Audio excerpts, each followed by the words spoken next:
Nagtatanong si Roan Falileo kung paano raw mag-unhide ng Wi-Fi network sa Converge. Kaya ituturo ko sa inyo kung paano mag-unhide. Kaya ituturo ko sa inyo kung paano mag-hide or unhide ng Wi-Fi network sa Converge sa loob ng 1 minuto. Ang unang ituturo ko sa inyo kung paano itago ang Wi-Fi network nyo sa Converge. Ngayon pumunta ka sa Google Chrome at ilagay itong IP address. Ito ang ilalagay mo kung walang IP address na nakalagay sa likod ng modem nyo. Ito din ang ilagay mong username at password kung wala kang nakita sa likod ng modem nyo.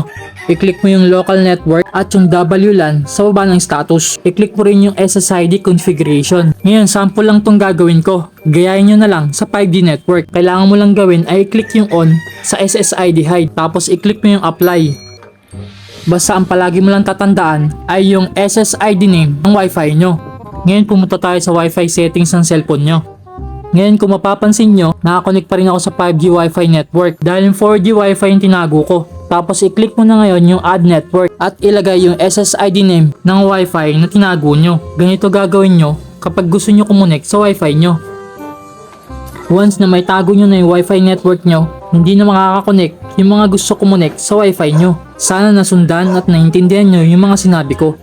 Kung gusto nyo naman ibalik at makita ulit sa public yung Wi-Fi network nyo, i-off nyo lang yung SSID hide at i-click ulit ang apply. Ganun lamang po kadali itago at ibalik yung mga Wi-Fi network nyo. Mag-like, comment at subscribe sa ating YouTube channel. Maraming salamat po.